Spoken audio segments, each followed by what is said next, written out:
ఏది జరిగినా మన మంచికే. ఇది తరచుగా వినిపించే మాట కూడా. పెద్దవాళ్ళు పెద్ద వాళ్ళకి చెప్పే మాట కూడా ఇప్పుడు నారా లోకేష్ విషయంలో నిజమవుతుంది. తెలుగు మాట్లాడలేడు, తెలుగు ఉచ్చరించలేడు, వేషం బాగోదు, వేషాధారణ బాగోదు, శారీరక ఆకృతి బాగోదు, అసలు రాజకీయాలకు పనికిరాడు. ఇది నారా లోకేష్ గురించి ప్రత్యర్థులు అనే మాటలు. అందున వైసీపీ నేతల విషయానికి వస్తే పప్పు శుద్ధ, అసమర్థుడు, నాయకత్వ లక్షణాలు లేనివాడు, ఇలా ఎన్నెన్నో వర్ణాలు అర్థాలు వచ్చే కామెంట్స్, ఆరోపణలు, విమర్శలు లోకేష్ విషయంలో వినిపించేవి వైఎస్ఆర్ కాంగ్రెస్ పార్టీ నుంచి. కానీ అదే పార్టీ తలదించుకునేలా విమర్శలకు సైతం తనదైన రీతిలో సమాధానం చెప్పి ఇండియన్ పొలిటికల్ హిస్టరీలో తనకంటూ ఒక పేజీని లిఖించుకున్నారు నారా లోకేష్.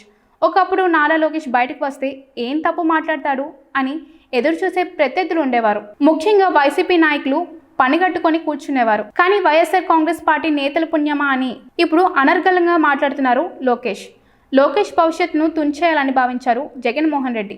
కానీ ఆయన ప్యాలెస్కి పరిమితం అయ్యారు. నారా లోకేష్ మాత్రం ఢిల్లీని చుట్టేస్తున్నారు. జాతీయ స్థాయిలో తండ్రికి తగ్గ తనయుడిగా గుర్తింపు సాధిస్తున్నారు. తాజాగా బీహార్ ఎన్నికల ప్రచారంలో పాల్గొని తనకు జాతీయ స్థాయి ఉందని ఎలుగెత్తి చాటేలా వ్యవహరించబోతున్నారు. బీజేపీ పెద్దలకు ఒక లెక్క ఉంటుంది.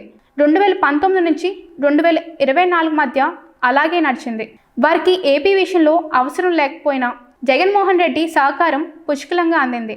జగన్ అవసరం లేకపోయినా బీజేపీ అవసరాలను తీర్చారు. ఇప్పుడు బీజేపీకి టీడీపీ అవసరం వచ్చింది. అందుకే చంద్రబాబుతో పాటు నారా లోకేష్ విషయంలో బీజేపీ సైతం తగ్గినట్టు కనిపిస్తుంది. ఇప్పుడు ఆ పార్టీకి బీహార్ ఎన్నికలు కీలకం. బీహార్ అంటే శ్రమజీవుల రాష్ట్రం. ప్రస్తుతం అమరావతి రాజధాని నిర్మాణంలో బీహార్ కార్మికుల పాత్ర కీలకం. అమరావతితో పాటు ఏపీలో జరుగుతున్న అభివృద్ధిలో లోకేష్ పాత్రను గుర్తించారు బీహార్ వాసులు. అందుకే వారిని ఒప్పించేందుకు నారా లోకేష్ను పిలిపించారు బీజేపీ పెద్దలు.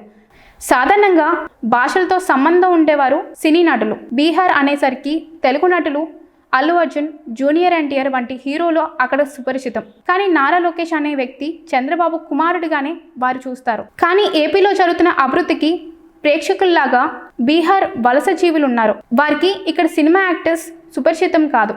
నారా లోకేష్ వంటి నేతలు సినిమా యాక్టర్స్ కంటే ఎక్కువ. దానిని గుర్తించారు బీజేపీ పెద్దలు. అందుకే బీహార్ ఎన్నికల ప్రచారానికి పిలిపించారు. నిజానికి లోకేష్కు ఇది మంచి తరుణం. కానీ ఎన్నో గట్టు పరిస్థితులను తట్టుకొని ఈ స్థితికి వచ్చారు నారా లోకేష్. నిజంగా ఆయనకు హ్యాండ్స్ ఆఫ్.